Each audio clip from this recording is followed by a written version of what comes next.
Today I'd like to talk to you about the relationship between pots and our own bodies and the vessel in the body. And I think that all of the parts of a pot are actually named after the human body, from the foot of the pot to the belly to the shoulder to the lip to the skin of the pot.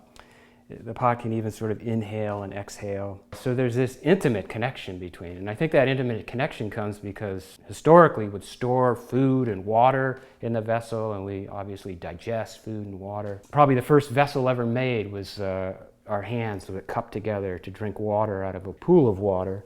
And it was about 10,000 years ago that probably the first pots were fired and began to be made. In keeping with the body parts and how they relate to pots, I think the most expressive feature on our face are our eyes. Probably the second most expressive feature is our mouth. And with pots too, when you make handles, in this case I think they definitely refer to eyes, so they become a real focal point, just as they do on our face. Also too, our senses engage things in so many different ways, and this idea of smell and taste, and the difference between smell and taste, and how smell is really sort of indiscretionary. We go outside and we don't know what we're going to end up smelling. It could be roadkill at the side of the road. Whereas taste, something that we put in our mouth, is far more discerning. Hence that phrase comes, that person has good taste. It's very sort of discretionary. And then lastly, this power of the inside and outside. I've always found it fascinating. The saliva is perfectly comfortable in my mouth now, but if I were to spit in a cup and then actually think about drinking that saliva, there's something repugnant about that. So that whole sense of interior and exterior is very powerful. So pots, when you make them, I think the strongest pots are the ones that have that sense of breathing, of contraction and expansion.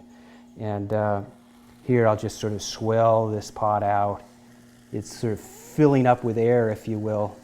I think on this one I'm just going to take this mark and put this line in the side. And it's almost like putting ribs in the side of a pot, but you get that real sense of something on the inside pushing out, or interior and exterior.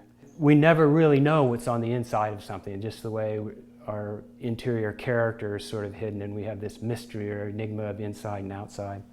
And I'll never forget in grad school, one of my teachers said, "The answers lie inside your pot, Chris." And I was such a jughead in grad school, I thought maybe I need to stick my head in the pot to see what's going on.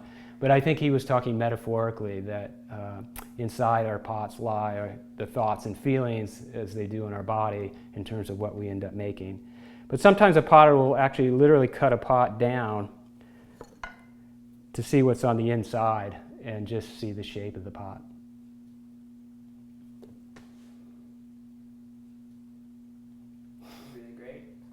So I didn't expect it to fall.